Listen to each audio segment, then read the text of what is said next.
Hello. My name is Callista, and welcome back to Pillars of Eternity. In the last episode, we finished our final preparations. We gained Galawain's boon. We agreed that we would use the souls to strengthen the remaining people of the Deerwood. We are fully rested up. Everyone has all of the best equipment. It's time. It feels so weird to be saying that. It feels so weird knowing that at the end of this recording session, I will be done with this game, but it's time. It's time to go. There's nothing else to do. I'm feeling many things. I'm feeling many things. Oh, I know it's silly. I know it's silly because we've got, Pillars of Eternity 2 straight after this, but I've never been one for goodbyes. I've never been one for goodbyes, and this is just it's hitting me. It's hitting me. Okay, back to old song. To take the boat, and then we shall jump into the pit.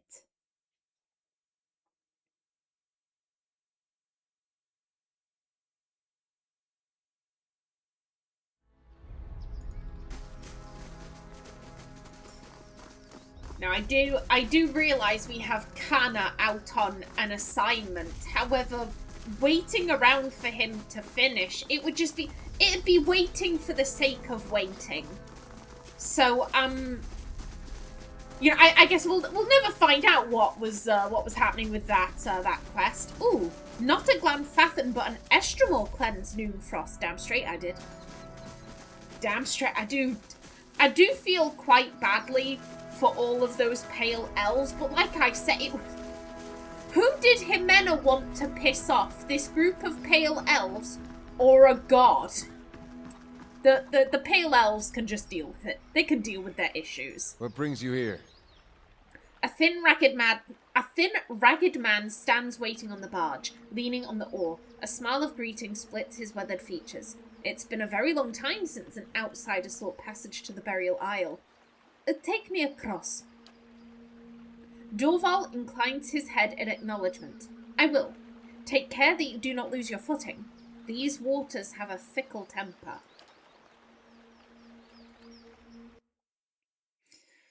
Oh, madam. Madam, I'm coming for you. I'm jumping down that hole. It's time. It's time to jump into the pit. Ooh. Do you remember when we were children, and the missionaries came to tell us about the gods? They told us we could see them in the stars. Iovara looks off in the distance at something only she can see. I remember when I heard that, I snuck out at night and climbed the watchtower in the old fort because I wanted to see them better. That fort burned down a few years ago when we cast the missionaries out. It was the missionaries who set fire to it. They didn't want us to be able to use it. Shame. There was history in that fort. That fort had outlived its use. It was a false sense of security. They'll do a lot worse if they ever return. So, again, we're here to trick Iovara into going to where Thaos wants her to. So we need to play along. We need to play along with the lie. They'll do a lot worse if they ever return. Those missionaries are all inquisitors now.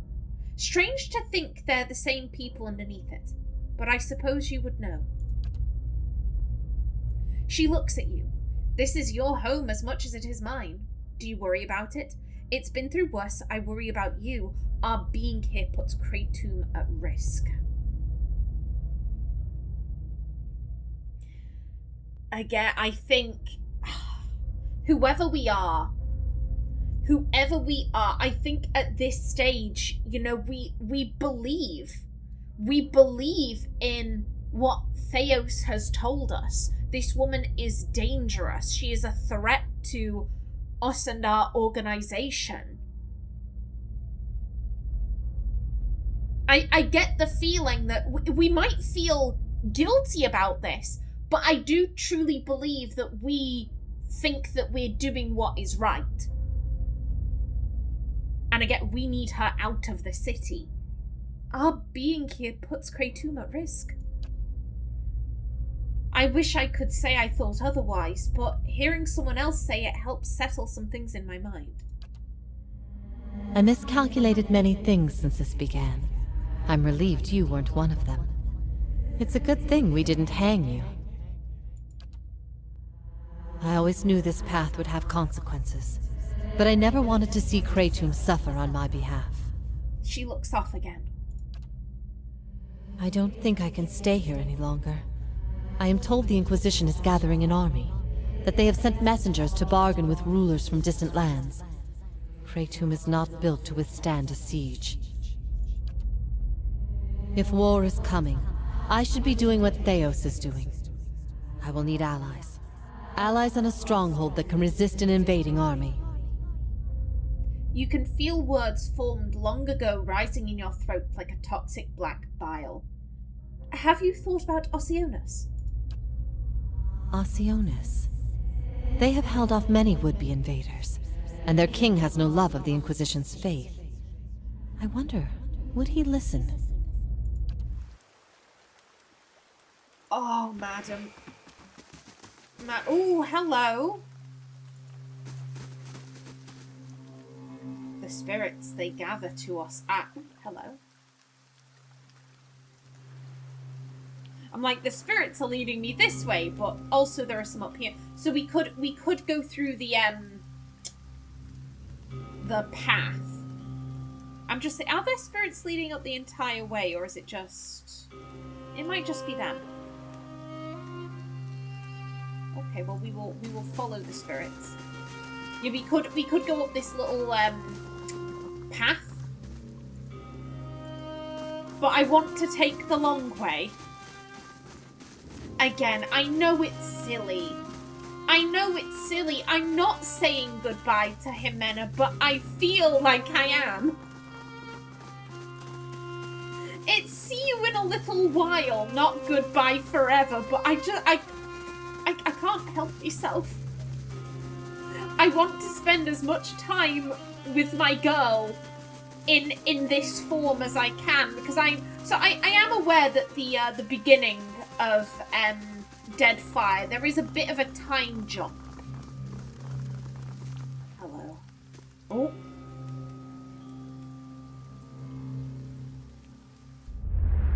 Another turn, Inquisitor. Thaos signals some unseen attendant standing beside a large crank.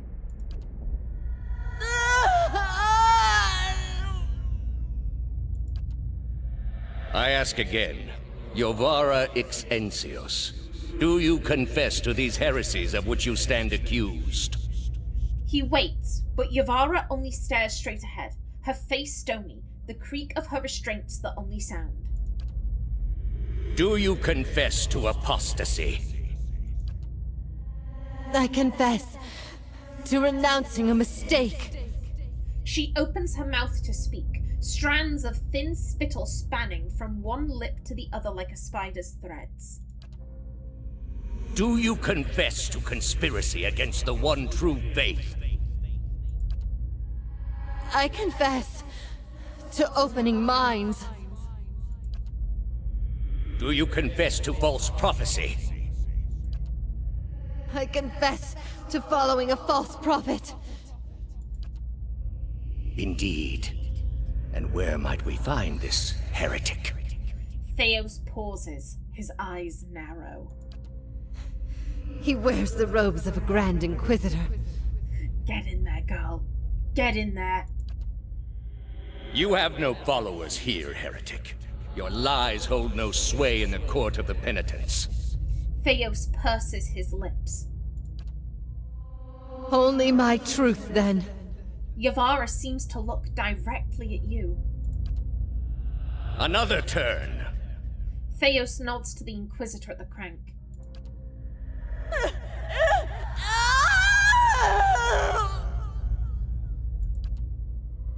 No! Wait! Wait! I'm ready. I'm ready.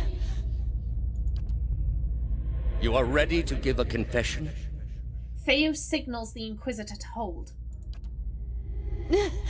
I'm ready to hear one from you. Iovara gasps for breath, gathering up what little strength she has left to speak. Thaos shakes his head and points at the Inquisitor, and the scraping grind of rusted gears echoes in your mind as the apparitions fade away. Oh, madam. Madam. A great pit lies in the shadow of the statue of Woedica. No light from the surface reaches the bottom, but even so, you catch flickers of a ghostly glow in the depths.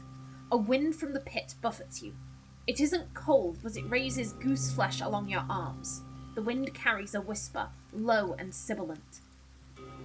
As you look into the pit, souls gather around you. They encase you in a cloud of essence that swirls around your body while you consider your next move. We will jump into the pit.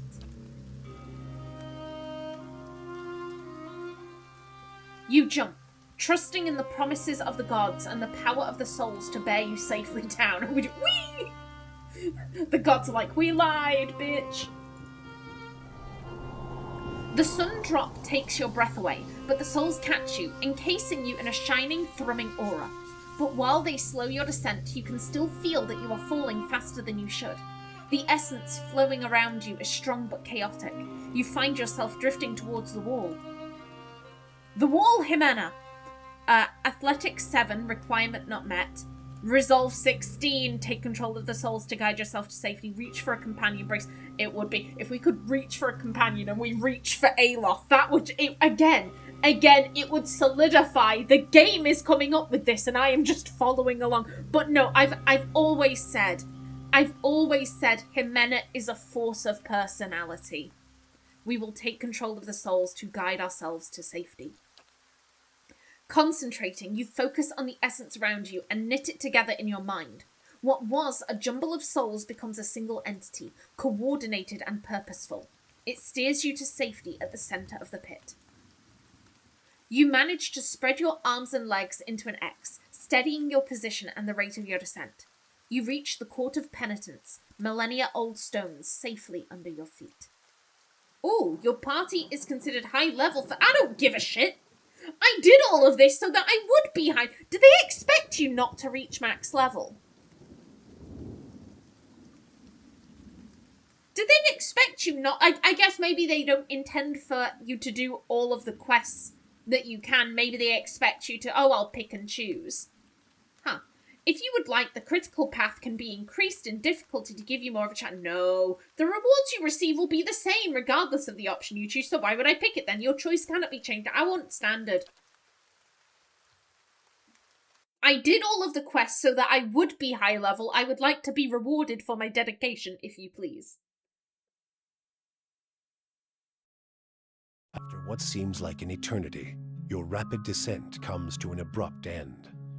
You remain still for a moment while your heart settles and your eyes adjust, breathing in stale, forgotten air. Before you, a narrow and eroded walkway becomes faintly visible in the dim light, cutting a winding path through a cavern so expansive it seems a world unto itself. In the distance, you can make out the cold gleam of living Adra veins that spike and fork in and out of view from the murky depths beneath. Their glow a faint and fleeting guide along the ancient trail.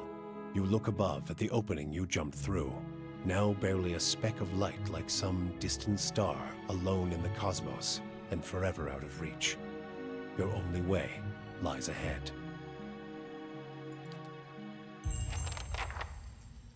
Memories That of went the... better than I expected. Think I dislocated my... That's better. Everyone all right? No shattered knees? Good. Just me, then. Yeah, just you. Just you again. Look at all we've done. Look at all we've done. Oh my god. Oh my god.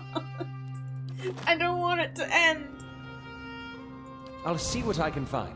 I don't want it. Okay, there's got to be hidden There's shit. something you don't see every day.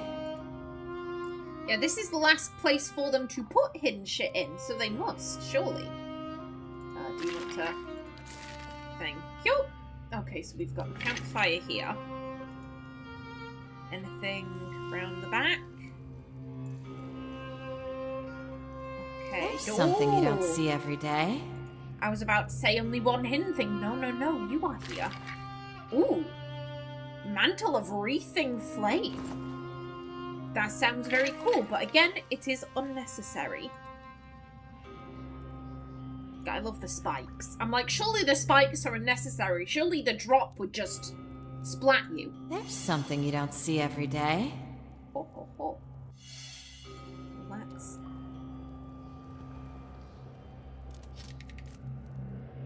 Wow. Oh my god, how big is this map? Okay, it's not super big, but...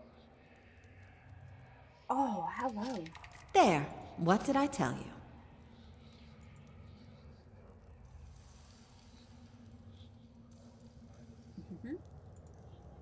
A millennium's worth of dust fills in the cracks and crevices of this skeletal relief. Okay. Oh, okay, so we've got enemies. You know what? Let's step back a wee bit. Okay, Hey. if y'all could just I'm ready. rush in. There we go, and then everyone. Oh. I kind of feel Hey bad there. about that. Be cautious. Be constant. Isn't this something? Let's go.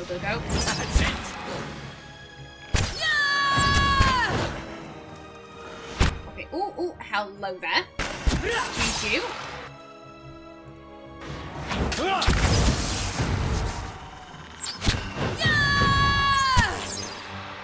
Okay. What in the pillar tugs at your essence. A pulse from the world itself moves through it. Soul Ardra Prison. Okay.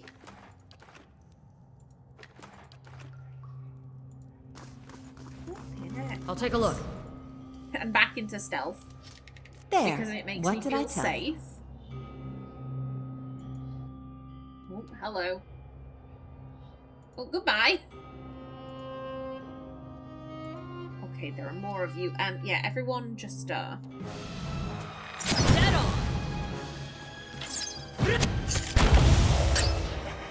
you go. And then you.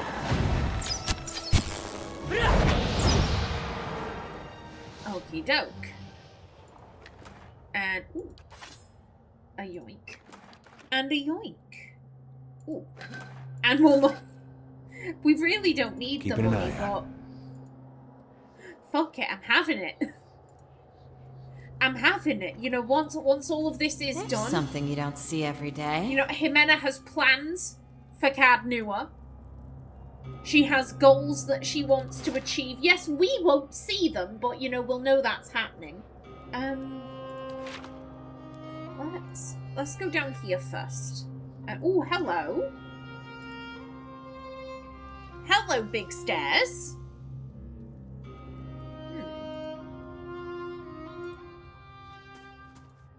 Oh, hell. Hi there. What did I... Okay, go.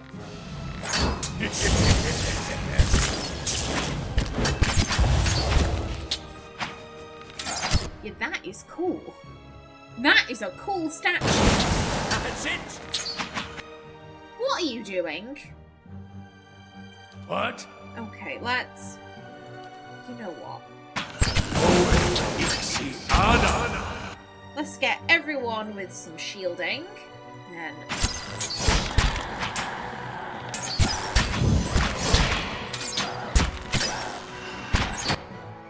yeah, buddy, you...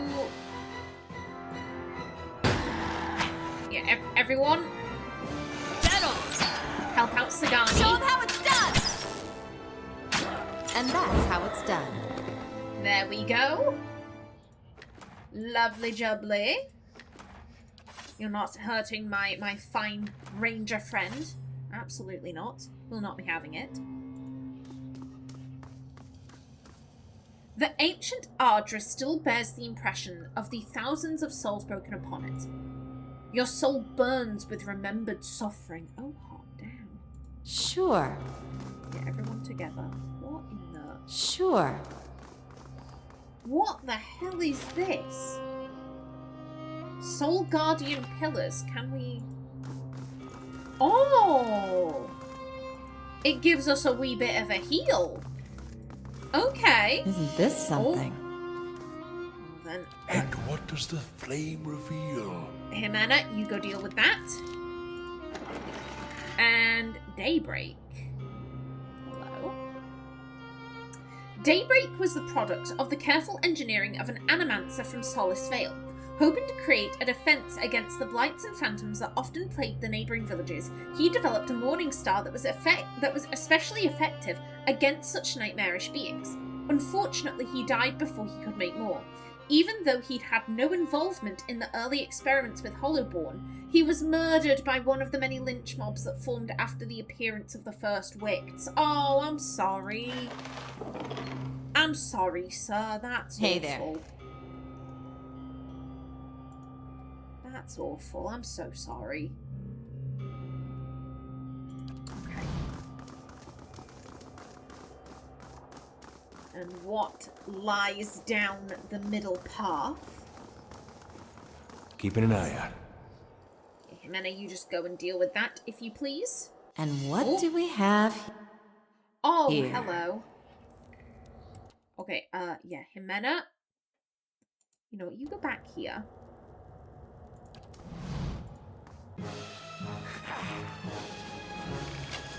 Why didn't you trigger the traps? Arseholes! That's it!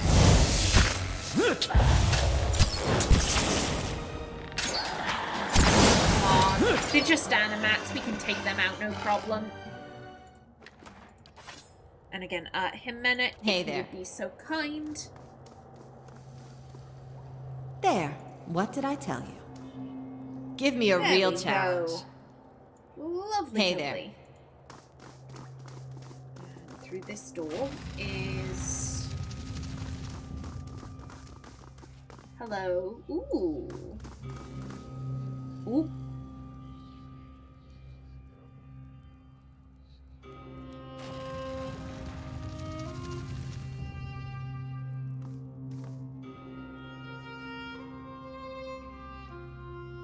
Hello. A column of Ardra rises above you, stoic and silent, its ridged layers a measuring stick for the passing of ages. It feels to you as a thick block of ice, and you perceive buried deep in its core a dim flickering flame, all but extinguished, yet preserved against the ravages of the elements. At your approach, the flame seems to steady and draw strength, and the layers separating it from you melt away, and you are bathed in its glow, a bright beacon in the gloom. The glow seems to fade, as though you had adjusted to its intensity, and where it was, Iovara seeps into existence, an idolic shade hovering above the moist prison floor. Though ageless, she appears somehow different to you now, a slight stoop to her carriage, perhaps, or a trace of sunkenness in her eyes. There is a broad scar across her face, fibrous and wormy where flames once lapped, unhealed even in death. So my love returns to me at long last. You are so different now from who you were then, yet much remains the same. Old troubles with a new face. What is it that has brought you here? She looks you over. It would seem that I have unfinished business here. honest. I'm here to free you, benevolent. I go wherever fate takes me, stoic. I need answers, and you better give them to me, ghost, or I'll find you a fate far worse than this, aggressive. I wanted to make sure you still suffer for your transgressions, cool. I guess maybe some people really played up that, yo, me and Iovara have beef. We've got personal beef, she and I. It's definitely not 4 and 5. I go wherever the fates take. No, we're here on business. I think I have to be honest. I think I have to be honest here, because we're not here to free her. We had no idea she was here. We had no idea that her soul was being kept here.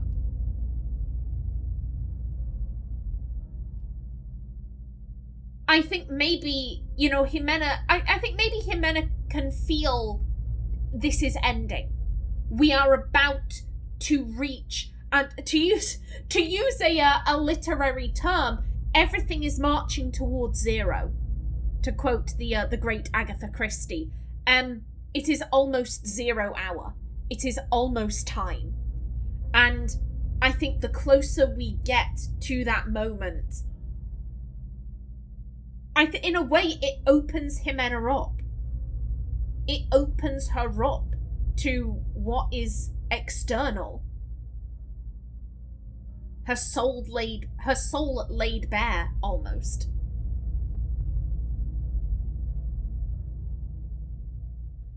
Yeah. It would seem that I have unfinished business here. I'd hoped after our last discussion you would find what you sought. Has it eluded you all this time?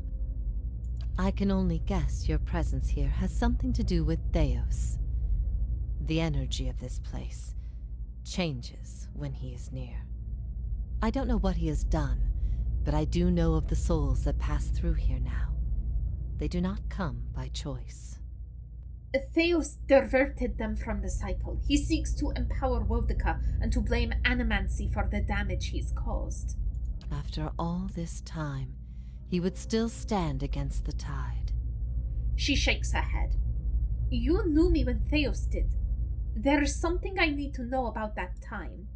I will tell you what I remember. There's something about that lifetime my soul can't let go of. I need to know what it is, and I'm running out of time. I see moments from that life, of you, of the Inquisition, of Thaos. I can see his influence, still hanging like a weight about your neck. So it always was. He had inspired something in you. We spoke of him the last time you were here also. It was just after the trial. You were agitated. I think because you started to consider that what I was teaching may have been true. And what was that?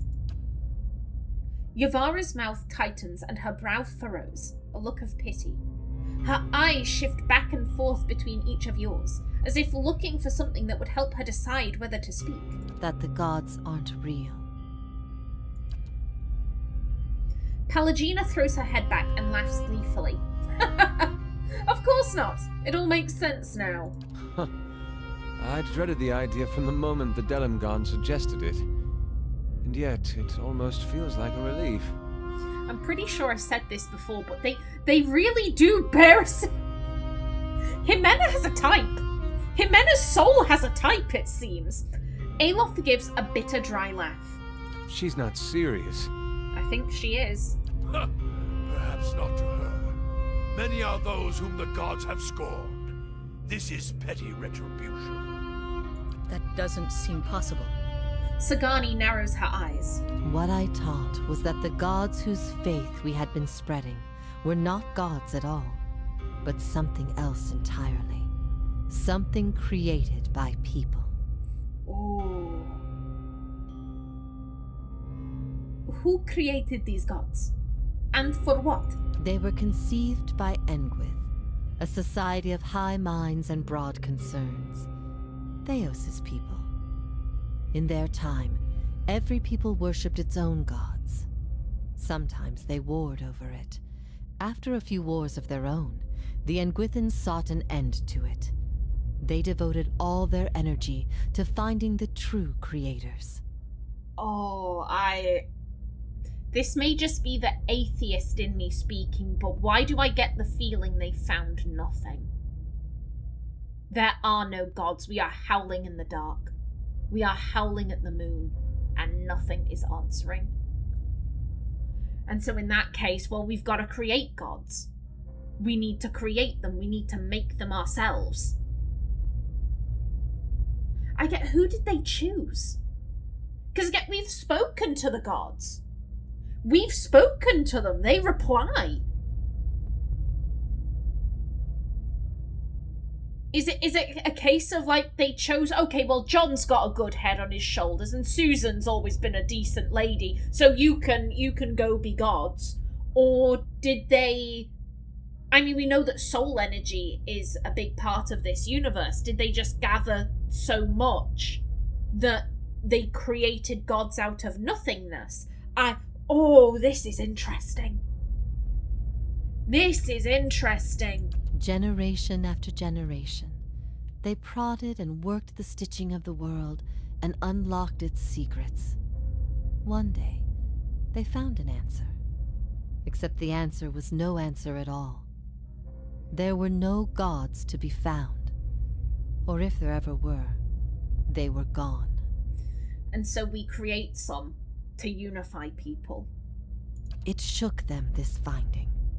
If they could discover this on their own, how long until others would? How long before war and chaos reigned over a world without consequence? But they had mastered many things in their pursuit of these answers. And with their mastery, they crafted their own gods to fill the void, and sent missionaries to the corners of the world to spread their faith. This is why you started your own faith. I never thought of it as faith, but I think you are right to call it that. Let the world see. Let them decide what to do. That was my faith. I became a missionary because the gods brought me hope that I wanted to bring to others. For a time, the truth sent me to a dark place. Then the day came when I realized nothing had changed, that I still had a purpose, and the purpose was the same and it was worth living for. I began questioning the other missionaries in public, exposing their parlor tricks. In time, their following became mine. How did you discover this? The Nguithan missionaries all knew it, but they never told the rest of us. They meant it to be a secret that died with them, and in the end, they allowed their bloodlines to fade from memory.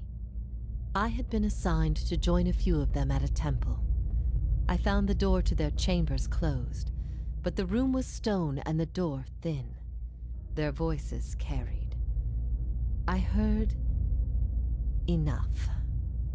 I investigated the things they spoke of, and everything was there, just as they said it'd be. Later on, after I left the Order, a few Nguithans found my words persuasive and joined my cause. They revealed what I did not already know. In a way, I think I'm having a bigger reaction to this than Ximena would, because Ximena isn't necessarily a religious person. I've said this before, really the only god she would have had any kind of respect for was Andra, because she is a moon godlike. What are godlike? If the gods are created, then what is Ximena? And questions for a different day, we fix.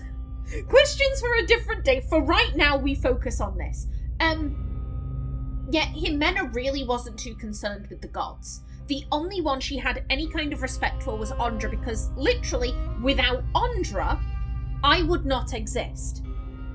I would not exist in the form that I am, both physically, I wouldn't be moon godlike, but also I wouldn't have been raised by my parents. The only reason my parents kept me is because I was moon godlike.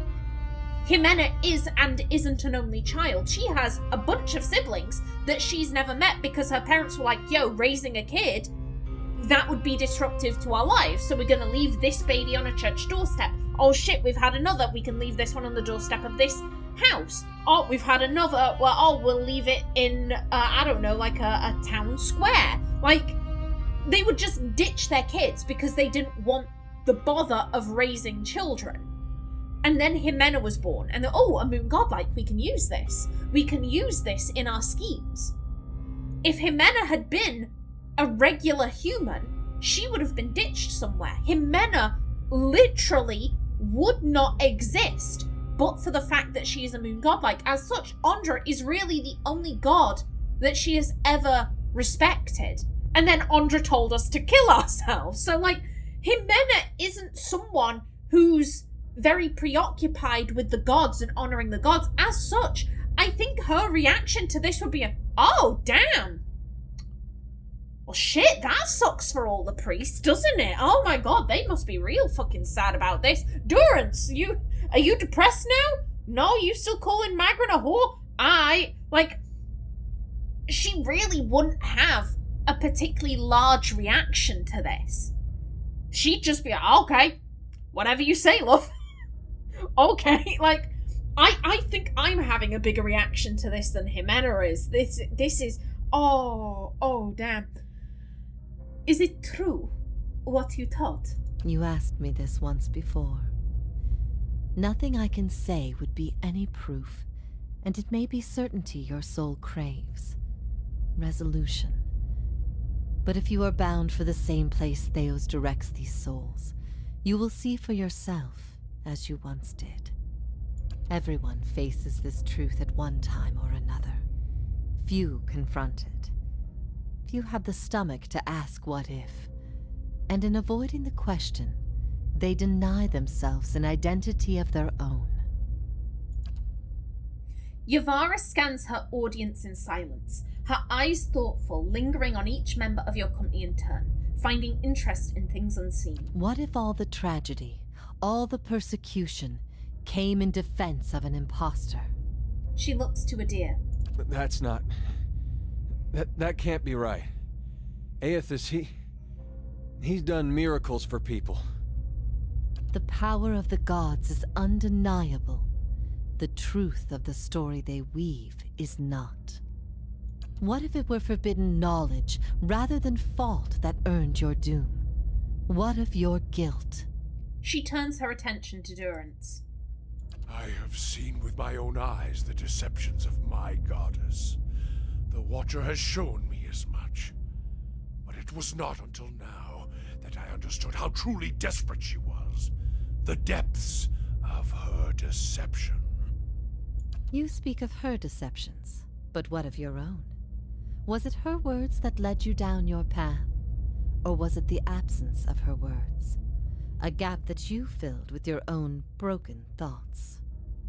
Beads of sweat coalesce on Durance's forehead and trickle down the sides of his face in streaming rivulets, as though he were a block of ice standing before a great pyre. What if you had always been alone, without guidance? Her eyes settle on Aloth. Well, as poorly as I've chosen my guides, I suppose it would be a comfort to know that I'm free of them. Aloth folds his hands behind his back, furrowing his brow. The freedom has always been. It was the guidance that was the illusion. I get seeing the portraits of, Iovara to Aloth back to Iovara. Again, her soul has a type. I'm telling you, her soul has a type. What if our burdens come to us not because they are meant to be, but because they happen to be? Her gaze shifts to Sagani. We fulfill them anyway, because they still matter to the people around us, even if we know better. Sagani's face is rigid and sober. What if even mastery over all things cannot answer the most basic of questions? She considers Pallegina. I stopped asking those questions long ago. It is enough to care for those we love with the time we have in this life. You feel the weight of Iovara's translucent eyes upon your soul. What if we can be assured of nothing? Then the only value is in the things we create ourselves. Then we had best build our own strength so we can bear it. Then only when we cease to exist as beings can peace be found. Then it is the questions that have always posed more value than their answers. then the fewer people who realise that, the better. Then all we can do is endure. I don't know.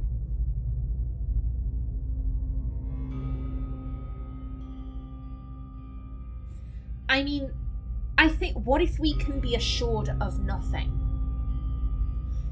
Really, you can be assured of nothing. Like, you don't know what's going to happen. You don't know what tomorrow is going to bring. One minute you could be living the high life, and the next you could be begging for coins on the street. Nothing is guaranteed. Not wealth, not comfort, not the promise of an afterlife. Nothing is guaranteed.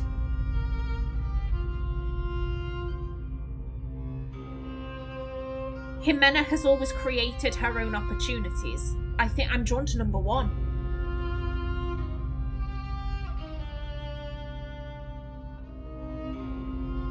Everything she's done over the course of her life, for better or for ill, it's always been to... It's always been to build her life up, I think. And she's done that in very negative ways. Like, as I've said time and time again, Ximena ruins lives. She really does ruin lives. But she never did it because, ooh, I want to fuck with someone, lol, I'm so random. Like, it was never that. She's not a psychopath. It's, I build up this character so that I can get this money, so that I can feed and clothe myself. So, yeah, it's like, why you're buying the best possible. Like, you could get a regular job and buy something standard. No, but I want the finest. I want the finest things, and I don't want to work a typical job. Can you see me behind a market stall? Absolutely not. What I am doing is far easier. And if people are going to be fools, then why should they not be foolish for me? Like I said, she's not... Don't think I'm trying to spin what Ximena does in this. She is just a poor woman, and she has nothing and no one. She just needs your coins. Like, that would be one of the schemes that Ximena would pull. Like, let's be honest. Like, she has always created her own opportunities. Not necessarily for the greater good, but I can see this resonating with Ximena.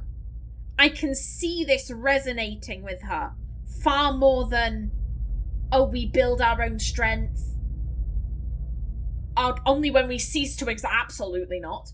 Ximena's fighting to survive. She's not going to think about ceasing. And this is a little bit... The questions have always posed more value than their answers. Like, Ximena loves answers. She's a nosy bitch. She's a nosy bitch. And again, no, that's very ascetic. All we can do is endure. We endure with the bare minimum. Absolutely not. Ximena wants the fluffiest of beds. And this doesn't speak to me either. Yeah. Ximena has always created her own opportunities. So this would speak to her, I think. Then the only value is in the things we create ourselves. Verus. We find purpose in ourselves and in the people in our lives. Pallegina nods in approval. There is bliss to be found in the things we create, but sorrow as well. Every creation bears the imperfections of its creator, and its creator's creator. Art and song are creations, but so are weapons and lies. We must be careful that our creations do not consume us. I like that line. Art and song are creation, but so are weapons and lies. And that is Ximena's currency of choice. I ask these things not to trouble you, but to show why they must be confronted. No answer is simple, but somewhere between them all lies a truth so beautiful, not even a god could conceive it. Do we not owe ourselves a chance to find our part in it? Iovara sees something in your expression and shifts tone. We do. Even without assurances, there is still truth. No, people need to know that things happen for a reason. A fabricated reason is better than none at all. I don't think it makes much difference either way. Ooh.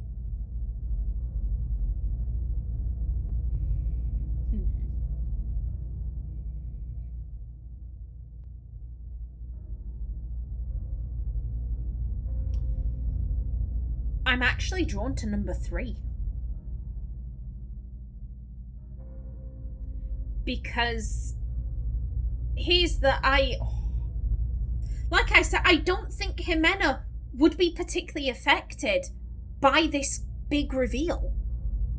This is a world-shaking truth, and I don't think Ximena would really care about it.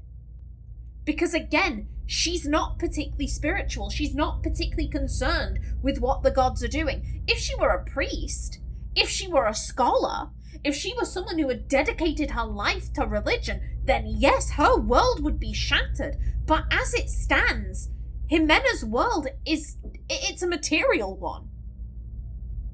And as such, this idea that, oh yeah, the gods aren't real, not in the way that you believe them to be, that doesn't really impact her.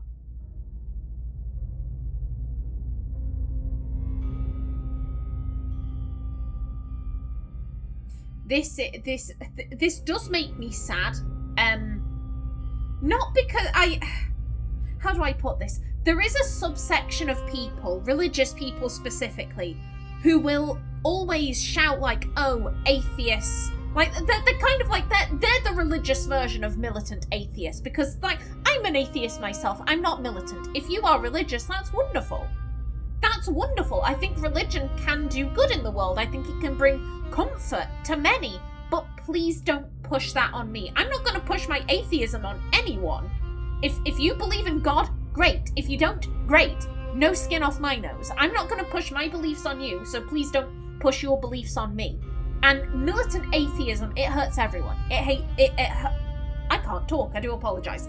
It hurts everyone. In the same way that militant religion hurts everyone.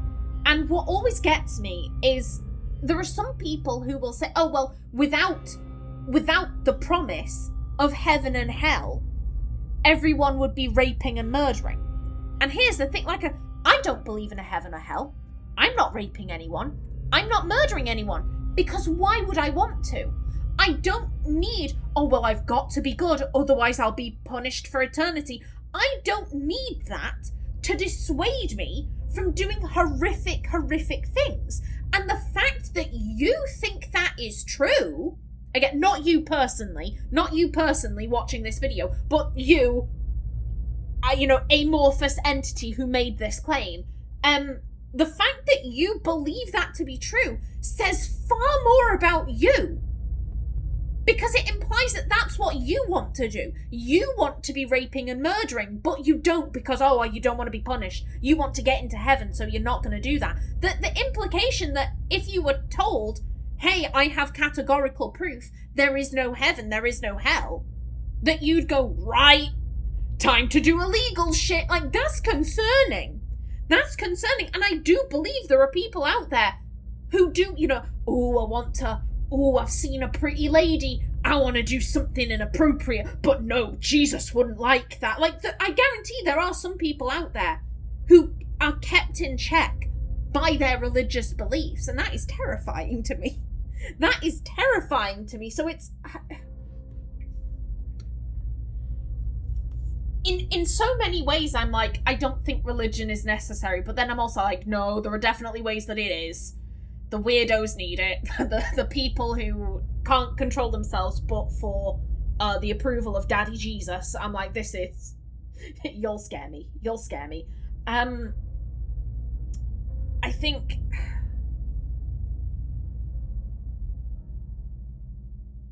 Like I said, I'm drawn to number 3.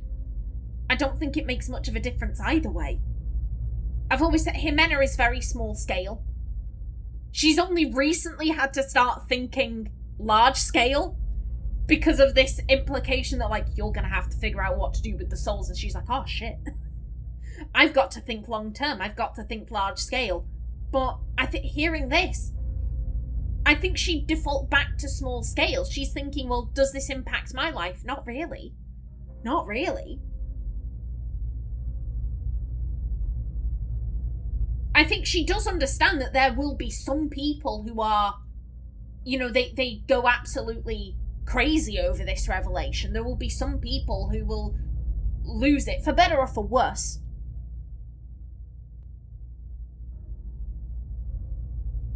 my instinct is that she'd be like, this really doesn't impact me much. So it really doesn't matter one way or the other. I don't think it makes much difference either way. I often wonder that myself. If things had gone differently, if the world had taken my faith instead of the Anguithin's faith, would it truly be what I had envisioned? I've been alone here with my thoughts for so long now. I've found peace with my failures and with my punishment. I no longer curse fate for what might have been. But there is one thing that has clawed and scraped at my mind all these years. One thing that will not be put to rest until I know. Until I understand. For the first time, hints of doubt trace her serene visage. I need to know why you chose to remain with the Inquisition, even after you'd learned the truth. Do you remember? As she asks, the memory springs to your mind immediately as though it had just happened. Your teachings were a threat to all I believed in. I resented you. I wanted to please the gods. Your capture brought me glory. I was afraid of what Thaos might do to me if I didn't agree to do it. I don't think I had a reason. I just did it. Sorry, there are no assurances. Cool. Oh. Again, I love all of these different options. Not number 7, because Ximena would want to answer these questions. We've gotten to know Iovara, even though, you know, we already knew her, but we didn't know her. Like, like, we've seen her repeatedly. We've seen her suffering, and I do think Ximena would feel something for this lady. You know, like, as I said before, Ximena has kind of been treating this like a bit of a soap opera. Like, ooh, what am I gonna do next? And seeing who she was treat Iovara so badly, lying to her. As I've always said, Ximena, she doesn't believe in lying to your partner. You can wear whatever mask out in public you want, but you come home to your lover and you are yourself with them. And so to see that who she was in the past was lying and deceiving Iovara, Ximena would have been like, oh, you're doing something bad there. Oh, don't be doing that. So I do think she'd want to answer. I do think there was a reason. I don't think...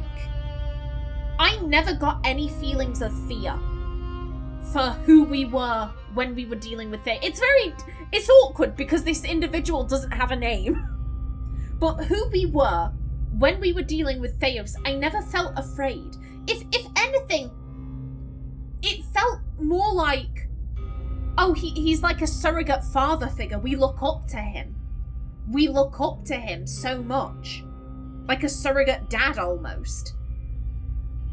Your capture brought me glory. I don't see us as being someone who's like, for glory! I wanted to please the gods. Maybe I resented you, your teachings were a threat to whatever. I'm kind of inclined to go with this because I think by pleasing the gods, we pleased Thaos. And I think ultimately that's what we wanted to do. We felt like, oh, we have this family, like my own family has abandoned me. And here's this organisation and they're making me feel beloved. And as such, I want to do everything to please them. It wasn't about glory. It wasn't like, oh, I want them to think me glorious. It was, I want them to be pleased. I want them to be proud. See, I think this is, yeah, by pleasing the gods, everyone would have been proud of us. Again, not for glory. It was for, you know, like I said, I think she wanted her surrogate dad to be like, good job. I wanted to please the gods. So you never doubted, despite everything I'd told you? Or perhaps you accepted what I told you, but wanted to please them anyway. Either way is better. Then what? I needed to know it wasn't because, after everything you'd learned, you'd still rather believe in a lie. If that is the conclusion people reach once they know everything, then my purpose has been a mistake.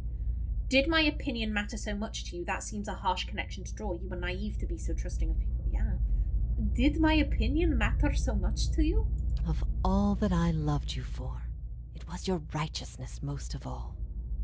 You had heard both sides, seen everything. If not you, then who? You're never going to be able to convince everyone of anything, true or not. There will always be dissent. I see your point. Your optimism has always been misplaced. That's why you're here now. That just seems to be kicking her while she's down. I think, yeah, ultimately you're never going to be able to convince everyone. You're never going to be able to convince everyone of anything, true or not. There will always be dissent. I expected dissent, but I needed to know that true faith would prevail. Perhaps I've been wrong to place so much importance on one person's actions. It was all I could do to feel like there was an answer. Even knowing what you've told me, some part of me knows it doesn't truly answer what I wished to know, nor will an eternity of silent contemplation. I will have only my guesses and suspicions, and that will have to do. And what of your understanding of our past? Are you at ease with the choice you made? I see the world differently now than I once did. I regret what I did to you and wish your forgiveness. I would do it again given the chance. It wasn't me who made that choice. I bear no responsibility. Oh, it's between 1 and 3. Because here's the... I do think that Ximena felt moved. Ximena felt moved seeing what this other individual did. But as I've said time and time again, Ximena doesn't believe that, oh, the choices you made in a past life are your choices. You weren't born. You weren't born. Potentially, if depending on how far back we go, you weren't even a sperm. You weren't even an ovary at the time. The example I always use, because I think it works, you have an arm transplant and the next day the police come and arrest you for murder because the person you got the arm from strangled a load of people. Yes, the arm did strangle people, but you weren't attached to the arm at the time, and it would be absurd for you to be punished for the crimes of the arm. Ximena absolutely felt sorrow for Iovara. She absolutely felt like, oh, this person who once had my soul is absolutely doing you dirty, and I feel so badly for you, but I'm not responsible for it. I think I regret what my soul did to you and wish your forgiveness. I could see Ximena saying that, but not I regret what I did to you. Ximena has never met this lady before. We never did anything to her. No matter how guilty Ximena might feel, not guilty is the wrong word for it, no matter how sad. So this episode has been an hour. Oh, don't do this. Will you please stop doing this? It's doing that thing again where I say stop, and it's like, I'ma keep going. Yeah, this episode has been going on for an hour. It's the end of the game. Episodes are gonna be how long they end up being. Ximena feels sorrow for Iovara. She is absolutely not gonna take on the responsibility for something someone else did. No matter how badly she feels for Iovara, she is not going to take the credit for pain that someone else caused. Absolutely not. So yeah, in that case, it has to be this one. It wasn't me who made that choice. I bear no responsibility for it. At first I thought this might be the source of your soul's anguish, but now I see I was mistaken. You are not divided on this matter. You have put it behind you. It is with Thaos that your agony lies, in sun and shadow. Your questions are not for me, but for him. And it may be that only an answer from the mouth of Thaos himself will satisfy your needs. Yet if there is anything I can tell you that would be of use, ask and you shall know. Okay, like I said, this episode has been going on for about an hour. However, I feel like this can be an episode dedicated to Iovara. This can be an episode dedicated to her. Because it doesn't feel like I saw those big ass stairs. I saw those big-ass stairs. I reckon we're gonna have to go down there, and we're gonna have to do a bunch of fighting to reach Thaos. Like, I don't think, like, this is it, this is the end. So yeah, we'll ask these questions, and then I'll bring the episode to a close. And the next episode, we can focus solely on Thaos. Are you bound here until the end of time? In a matter of speaking. This is Braeth Yamen, the court of the penitents. Souls are confined here until they repent. They must beg the forgiveness of a god, pledge their soul to them, and they will be lifted from this place to the world above. In truth, they receive leniency, but not true mercy. The spite of Woodica is eternal. They linger above, at the site of the old court, and are not permitted to leave the island, forever severed from the cycle. This prison was full once in the days of the Inquisition, but time weathers all things, even will. I'm the only tenant who remains. Yet, I feel their presence strongly now, as it was in the beginning. You have brought many of them here. They cry out for the judgment of Thaos. You have struck some bargain with the gods, then. The other gods aid me because they want Thaos destroyed. I owe them no debt. Better to be on their side than Wodeca's. I'm using the gods to further my own ends. I mean, ultimately, just... We're going up against the champion of a god. I think it was... I think definitely Ximena was thinking, yo, I need to even the playing field here. And better to be on their side than misjudge, jury, and executioner. Better to be on their side than Wodeca's. Better to be on no side at all. Woodica may be the most dangerous of the gods, but make no mistake. Engwith built gods from ideals, and an ideal on its own is a grotesque and vicious thing. Interesting, okay. But these souls, these forgiven the gods have bequeathed you like chattel. They were loyal followers in life. They will be with you to the very end. Why don't you repent? You could be free of this place. Last time someone asked me that, I was bound to an iron wheel with a broken spine. There are many things I've come to doubt about the choices I made in life, but that trial was my one moment of certainty, even without a chorus of gods to tell me I had been right. She gives a faint smile. The gods need to be reminded that we have a spirit, and that spirit is proof against their power. They have the power to manipulate and confuse and ruin us, but not to change our will. I will remain here until the world crumbles and fades from existence, with joy in my heart, knowing I've shown them what they truly are. This place, Sun and Shadow, what is it? I could tell you what I believe, but again, it would be no proof. I have only what I have seen and what others have told me about it.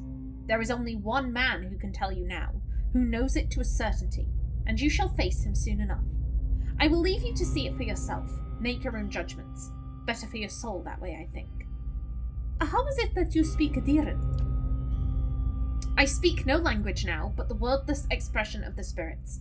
It is through my connection to you that I am able to draw upon your words and form them as my own. Do you know what it is I need from Thaos? I could not say for sure. But you have been to Sun and Shadow before, and it came at a crossroads in your life, when much of what you knew had been upended.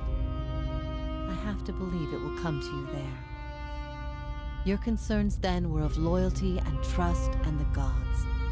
Everything I told you seemed to send you further into doubt. His words mattered to you when you knew him then. After you and I spoke, you went immediately to seek him out. Perhaps you simply sought confirmation from the man you trusted. If something from that time still troubles you, it may be something he told you then, or refused to tell you. He keeps secrets better than any in this world. Why has Thaos done all this? He cares only for the secret he keeps locked away. He destroys anyone who might discover it, no matter their chances. That's why he's always favored Woodica. It isn't in her love of promises or justice. It's her disregard for the rules. Her willingness to do what is necessary. To Thaos, she's not a deity, but an ally with which to conspire. When her power waxes, she does as she pleases with this realm, as well as hers. And she wants that secret guarded as much as he. If Thaos succeeds, there will be a shift in the balance of power among the gods. Woodica was vanquished once, when the other gods decided she had gone too far, and her power diminished. With this infusion, there is no telling what she will do. The only certainty is that there will be chaos in their realm, as well as ours. So they're... Oh. Okay, but yeah, my memory was sound. My memory was sound. Yeah, okay, that's good to know. It's good to know that I haven't been talking mad shit this and... Well, I have been talking mad shit, but not about this. How can I get Thaos to tell me what I need to know? You will not find a more resolute being on all of Eora. There is no offer you could make, nor spell you could cast, nor pain you could inflict that would make him reveal what he hides. But I see you have become a watcher in this life. Perhaps in defeat, when he can no longer defend himself, you might learn something from him. It's time for me to go. Thaos will not wait for you. If you do not catch up to him now, you may never find him again. Iovara nods.